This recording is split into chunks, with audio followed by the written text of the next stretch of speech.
सास, माँ, बहू और बेटी। नहीं नहीं, ये कहानी इन सारे के सारे रिश्तों की नहीं, बल्कि 2 रिश्तों में ही सभी रिश्तों के होने की है। अरे बहू, मेरे और तेरे ससुर जी की रोटी मत बनाना, मैं बना लूंगी, दिन तक ठंडी हो जाती है। बहू जो कि एक वर्किंग लेडी थी। नहीं नहीं माँ जी, मैं अच्छे से कपड़े में लपेट देती हूँ ना, आप क्यों मेहनत करेंगी, माइक्रोवेव में गर्म कर लेना। अरे नहीं बहू, मेहनत मत कर, वैसे भी ऑफिस में कम मेहनत होती है क्या, जा रहने दे। लेकिन बहू मानती नहीं, वो सास ससुर की रोटी बना कर ही जाती है। दोपहर में खाने के वक्त ससुर जी कहते हैं, अरे बहू को रोटी बनाने के लिए क्यों मना कर दिया, क्या हो गया, ठंडा ही तो खाते आए हम लोग हमेशा से। अरे वो क्या है ना, सुबह ऑफिस जाती है, घर का सारा काम करने में वक्त लग जाता है, अरे थकती है वो अलग, तो मैंने सोचा बहाने से ही थोड़ा कम काम करवाऊं।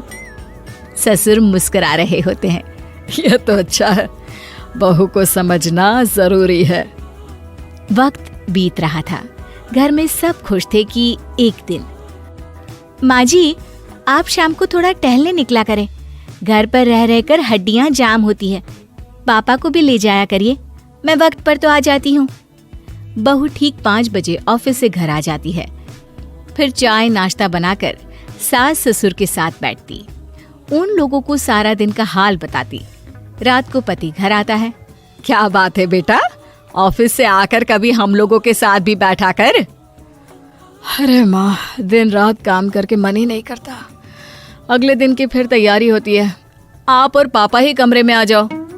इससे अच्छी तो बहू है, कितना भी थकी रहे, घर आकर हम लोगों के लिए चाय नाश्ता बनाना, फिर बातें करना। बहू ना होती तो हम बुढ़ा बुढ़िया तो बैठे ही रह जाते। सास और ससुर अब बहू के कहने पर शाम की सैर पर निकलने लगते हैं। सास की कई सहेलियां बनती है तो ससुर को भी कुछ बुजुर्ग लोगों का ग्रुप मिल जाता है। कैसा रहा सहेलियों के साथ शाम का वक्त? हम लोगों ने तो भाई खूब योगा किया। अरे हम लोगों को गप्पों से फुर्सत ही नहीं होती। वैसे मिसेस मल्होत्रा आज बहू के बारे में कुछ बोल रही थी। तभी वहाँ ऑफिस से बहू आ जाती है जो जींस और टॉप में होती है। क्या बात है माँ, क्या कह रही थी आपकी सहेली आपकी बहू के लिए? सास इस बार बहू को कुछ अलग तरीके से देखती है और उल्टा सवाल ही दाग देती है।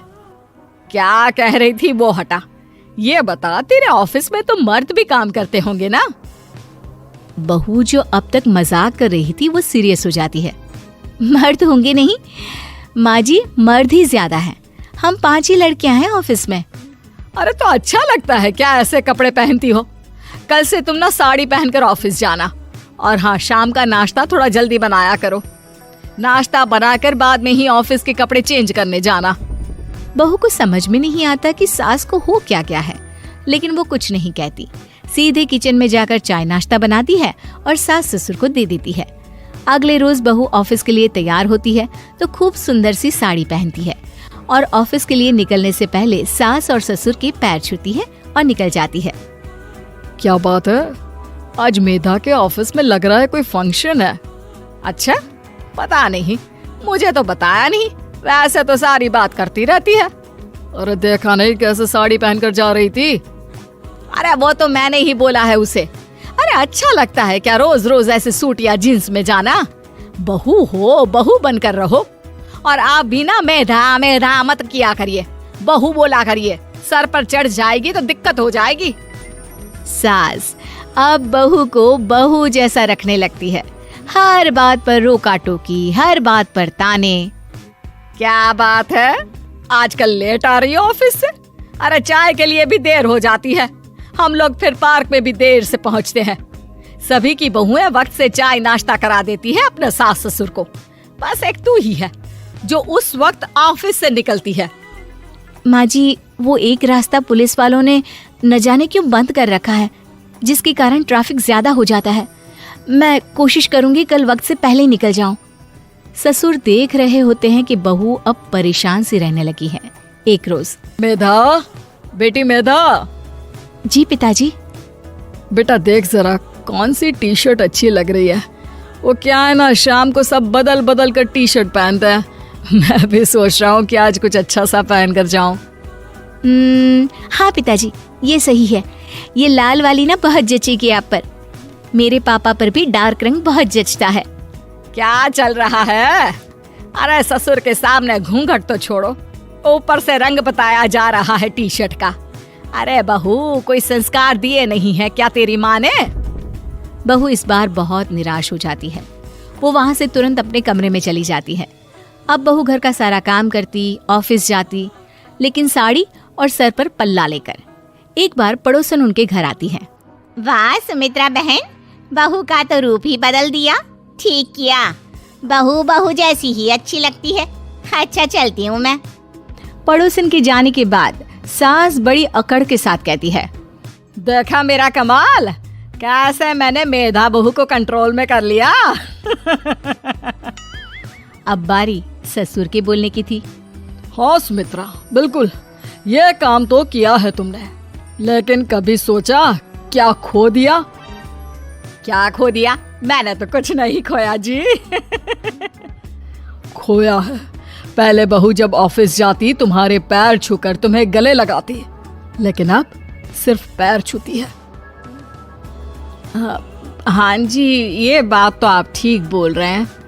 पहले घंटों हम लोगों से बात करती, कमरे में ना जाती, ऑफिस से आते ही खुद की चाय, खाना, नाश्ता सब हम लोगों के साथ करती, सारी बात बताती। लेकिन क्या तुम्हें पता है, बहू की तबीयत खराब चल रही है, वो माँ बनने वाली है। ये बात मुझे बेटे ने बताई कि तुम्हें बता दूं। अब सास की आंख में आंसू थे। वो समझ गई थी कि लोगों के कहने में आकर उसने क्या खो दिया। शाम को बहू घर आती है तो माँ किचन में पकोड़े तल रही होती है। अरे माँ जी, आप रहने दीजिए ना, मैं आ तो रही थी। अरे नहीं, जा तू चेंज कर ले, मैं नाश्ता और चाय टेबल पर ही लगा रही हूँ मेधा। सास के मुंह से अपना नाम सुनकर बहू को बहुत अच्छा लगता है। माँ जी, कोई गलती हो गई है क्या?